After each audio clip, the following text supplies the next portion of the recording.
George, is this an interrogation? I see you're a seasoned professional. But let's not talk about my scar. It was caused by a problematic woman. Well, she got you good. Terribly good. It'll fade away, and nobody will notice it in a week. A week? It's not that light of a wound. So, Emily, tell me, is there really a need for a full-time sheriff in a small town like this? I'm sure it is small to your city eyes, but any gathering of people leads to all kinds of problems. Fights, runaways, stray pets. You're too fixated on violent crimes. Our job is to guide the people along the correct path, first and foremost. Now, that's what I consider to be my duty as the sheriff of Greenvale. Zach, there he is. The monarch, in all his glory. Kind of makes me glad that I wasn't born here. Did you say something, Agent Morgan? No, nothing, George. I was just reflecting on a little history. Well, we're in the middle of a homicide investigation. Keep your mind on the matter at hand. Okay, which right now is driving.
That's a pretty big hospital.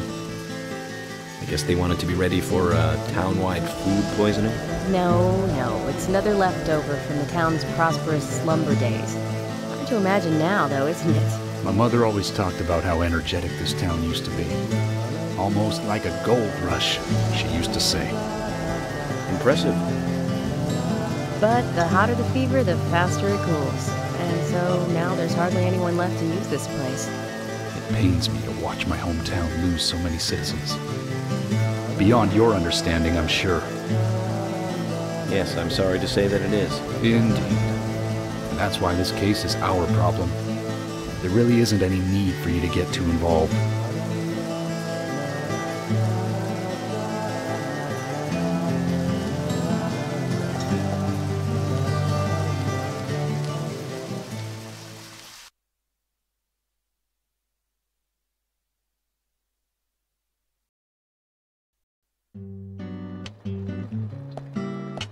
Hello, Sheriff.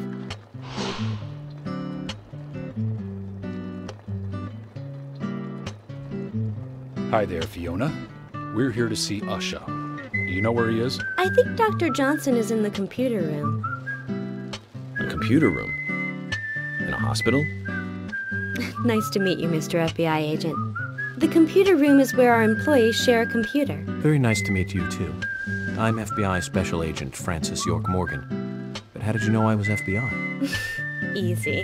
None of the police in this town wear cologne. Besides, that scar on your face is the biggest rumor in town. Rumors get exaggerated as they spread, even in the countryside. What's that you're reading, if I may ask?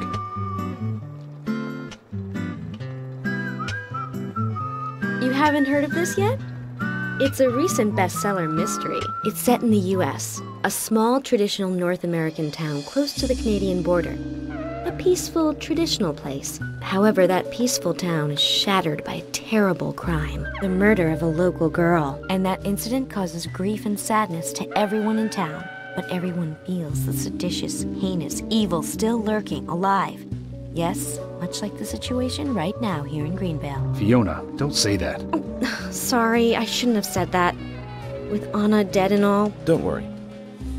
Books are written to entertain, and it's good you're enjoying it. What we're faced with here is a terrible crime committed in a real world. Much different from that of a novel. So there's no need to apologize. Thank you, Agent York.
we couldn't find him.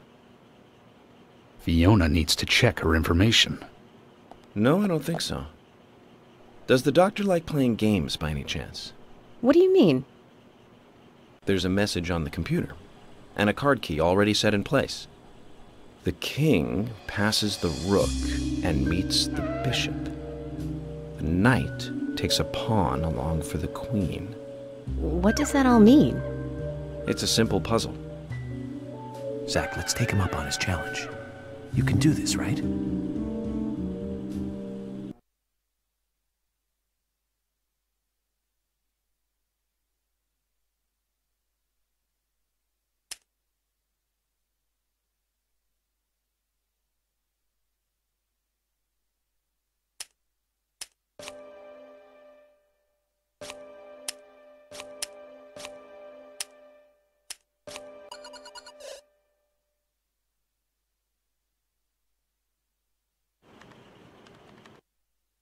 Zach, something is still missing.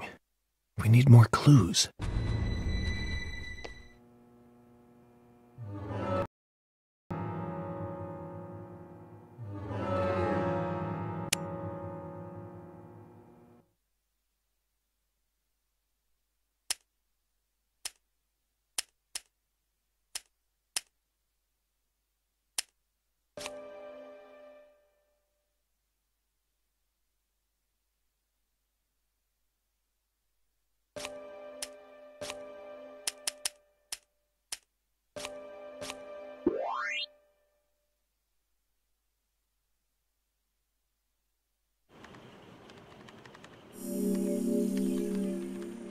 The doctor awaits below with the deceased. Another code? But there's nowhere to insert a password. More games. I'm going to get Fiona to call Usha up here right now. No need, George. The message appeared with the card key. It's telling us where to use it. This is not the time to be joking around, Agent Morgan. Dr. Usha is below with the deceased. With Anna. Below being underground, I take it. Simple. Simple. Then it's time to meet the mischievous architect of this little game. Nah.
Usha, sorry to keep you waiting.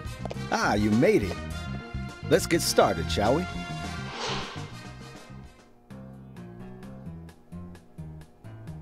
This is Agent Morgan from the FBI. Nice to meet you. I'm Usha Johnson, the doctor in this hospital. FBI Special Agent Francis York Morgan. Please call me York. Everyone calls me that. Very well, Agent York. Are you a forensic practitioner? Let's just say I've dealt with corpses before. That battle of wits, by the way. Did you create that yourself? Mm-hmm. I just wanted to see if our FBI agent could handle the task. I see. Well, it was pretty fun. Oh, I'm glad you liked it. We don't have much time. We need those autopsy results.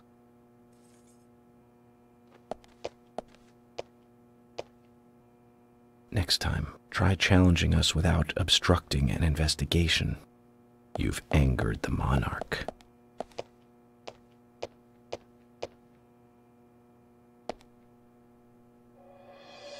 From the onset of rigor mortis, the stiffening of the muscles, the time of death is estimated to be between 20 and 2200 hours. That's still quite early for such a crime to take place.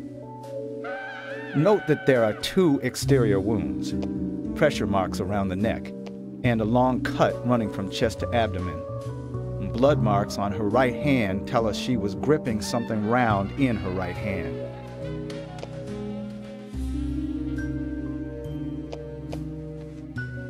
Her skull is also fractured, but that is unrelated to the cause of death. It probably happened to her after she was killed.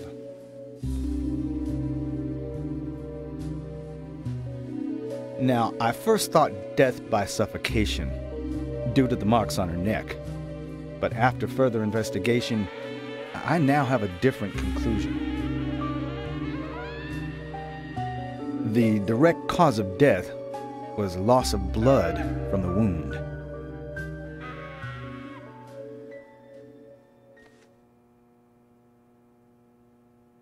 Which means... She was cut up while she was still alive. Yes, a sharp knife was used. It was inserted beneath the sternum and then quickly sliced downwards. The excessive loss of blood from her internal organs is what actually killed her. Her nails are clean, and with no skin cells from the attacker. She also doesn't appear to have been bound nor badly beaten. She was apparently killed without resistance. The most tragic thing, however, was that she was unable to speak her story to anyone who could hear her cries.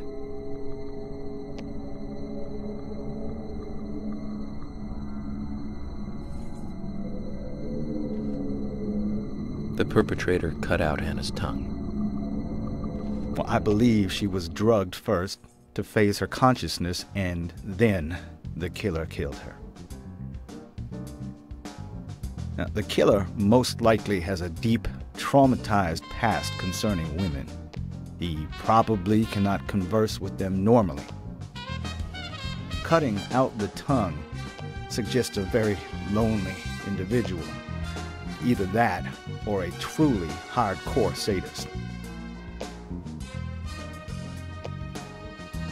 He must get off on watching women suffer, especially when they can't answer back. Now, he watched as the blood pumped from her body, as she gradually grew cold. A case in Seattle in 1985 was much like... Usha, please, limit your report to your findings as a doctor. Criminal profiling is my job.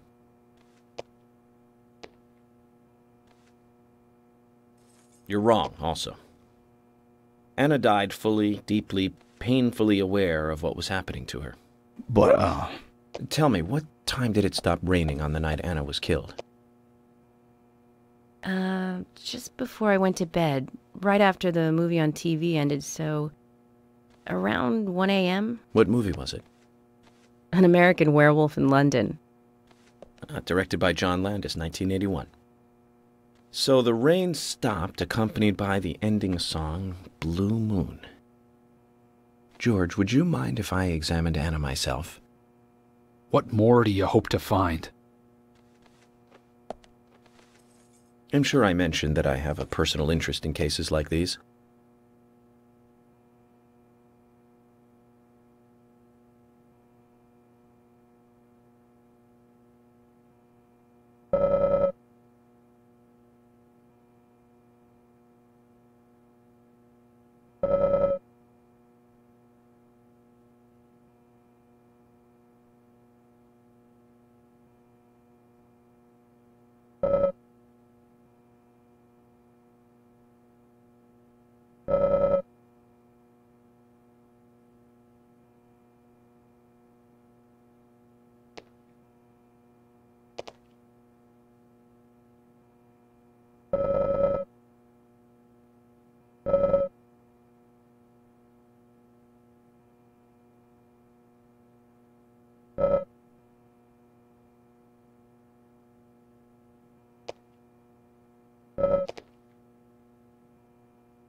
From her lack of resistance, I'd say that Anna's injuries happened very quickly.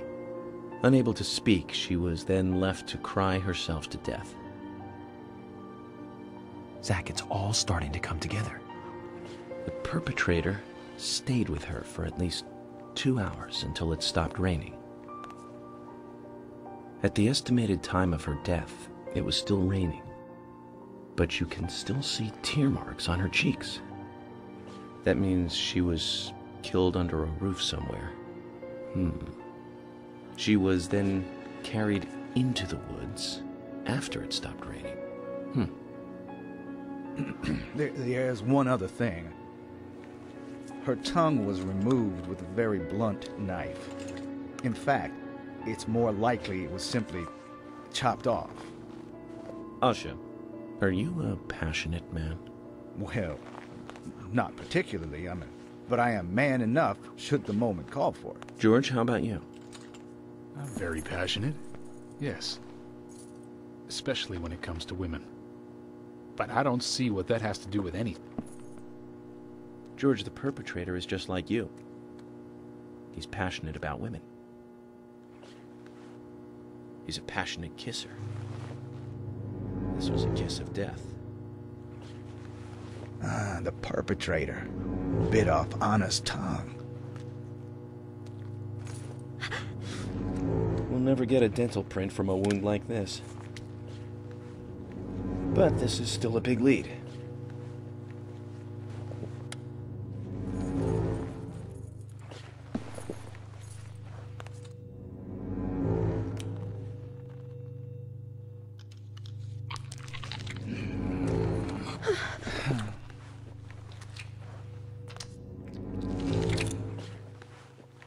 Jackpot, Zach.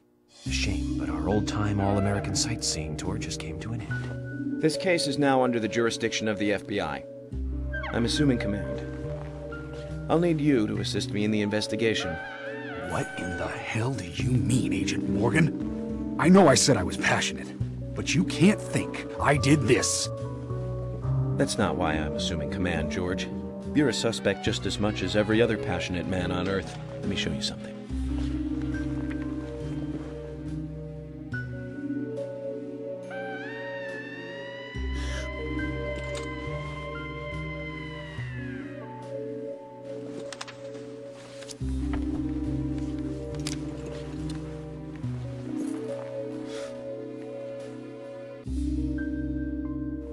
There you go.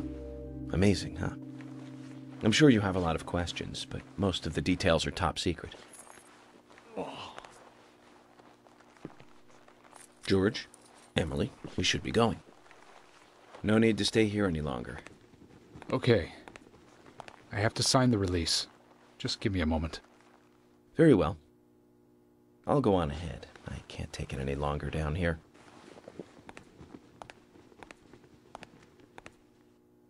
Bishop takes queen. His rook takes your queen. Then your knight takes rook. And checkmate. Huh?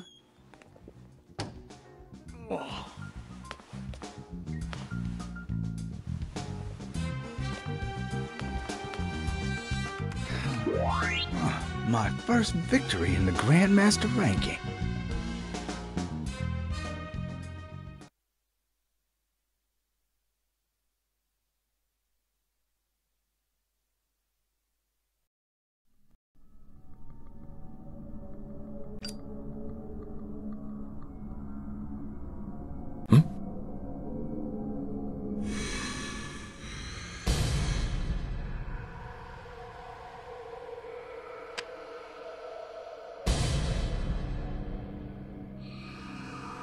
Zack, they're here.